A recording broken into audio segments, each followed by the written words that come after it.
Antigo Testamento, livro de Êxodo, capítulo 10. Depois disse o Senhor a Moisés: Vai a Faraó, porque tenho endurecido o seu coração e o coração de seus servos para manifestar estes meus sinais no meio deles, e para que contes aos teus filhos e aos filhos de teus filhos as coisas que fiz no Egito e os meus sinais que operei entre eles. Para que vós saibais que eu sou o Senhor. Foram, pois, Moisés e Arão a Faraó e disseram-lhe: Assim diz o Senhor, o Deus dos Hebreus: Até quando recusarás humilhar-te diante de mim? Deixa ir o meu povo para que me sirva. Mas se tu recusares deixar ir o meu povo, eis que amanhã trarei gafanhotos aos teus termos. E eles cobrirão a face da terra, de sorte que não se poderá ver a terra, e comerão o resto do que escapou, o que vos ficou da saraiva. Também comerão toda a árvore que vos cresce no campo. E encherão as tuas casas, as casas de todos os teus servos e as casas de todos os egípcios, como nunca viram teus pais nem os pais de teus pais, desde o dia em que apareceram na terra até o dia de hoje. E virou-se e saiu da presença de Faraó. Então os servos de Faraó lhe disseram: Até quando este homem nos há de ser por laço? Deixa ir os homens para que sirvam ao Senhor seu Deus.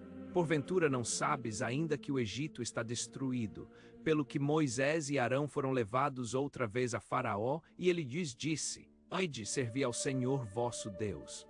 Mas quais são os que hão de ir?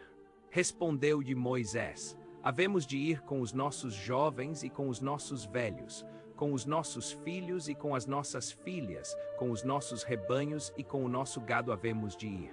Porque temos de celebrar uma festa ao Senhor. Replicou-lhes Faraó: Seja o Senhor convosco, se eu vos deixar ir a vós e a vossos pequeninos. Olhai, porque há mal diante de vós. Não será assim.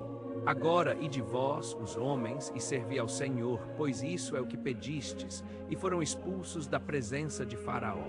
Então disse o Senhor a Moisés: Quanto aos gafanhotos, estende a tua mão sobre a terra do Egito, para que venham eles sobre a terra do Egito e comam toda a erva da terra, tudo o que deixou a saraiva. Então estendeu Moisés sua vara sobre a terra do Egito, e o Senhor trouxe sobre a terra um vento oriental todo aquele dia e toda aquela noite. E quando amanheceu, o vento oriental trouxe os gafanhotos.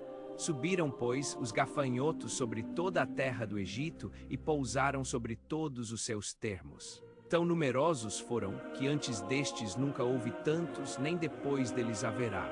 Pois cobriram a face de toda a terra, de modo que a terra se escureceu. E comeram toda a erva da terra e todo o fruto das árvores, que deixara a saraiva. Nada verde ficou, nem de árvore nem de erva do campo, por toda a terra do Egito. Então Faraó mandou apressadamente chamar Moisés e Arão, e lhes disse: Pequei contra o Senhor vosso Deus e contra vós. Agora, pois perdoai-me, peço-vos somente esta vez o meu pecado, e orai ao Senhor vosso Deus que tire de mim mais esta morte. Saiu, pois, Moisés da presença de Faraó e orou ao Senhor. Então o Senhor trouxe um vento ocidental fortíssimo, o qual levantou os gafanhotos e os lançou no Mar Vermelho. Não ficou um só gafanhoto em todos os termos do Egito. O Senhor, porém, endureceu o coração de Faraó, e este não deixou ir os filhos de Israel. Então disse o Senhor a Moisés: Estende a mão para o céu, para que haja trevas sobre a terra do Egito, trevas que se possam apalpar. Estendeu, pois, Moisés a mão para o céu, e houve trevas espessas em toda a terra do Egito por 3 dias. Não se viram uns aos outros, e ninguém se levantou do seu lugar por 3 dias, mas para todos os filhos de Israel havia luz nas suas habitações. Então mandou Faraó chamar Moisés e disse: Ide servir ao Senhor, somente fiquem os vossos rebanhos e o vosso gado, mas vão juntamente convosco os vossos pequeninos. Moisés, porém, disse: Tu também nos tens de dar nas mãos sacrifícios e holocaustos, para que possamos oferecer sacrifícios ao Senhor nosso Deus. E também o nosso gado há de ir conosco, nem uma unha ficará. Porque dele havemos de tomar para servir ao Senhor nosso Deus, porque não sabemos com que havemos de servir ao Senhor até que cheguemos lá. O Senhor, porém, endureceu o coração de Faraó, e este não os quis deixar ir. Disse, pois, Faraó a Moisés: Retira-te de mim, guarda-te que não mais vejas o meu rosto, porque no dia em que me vires o rosto morrerás. Respondeu Moisés: Disseste bem. Eu nunca mais verei o teu rosto.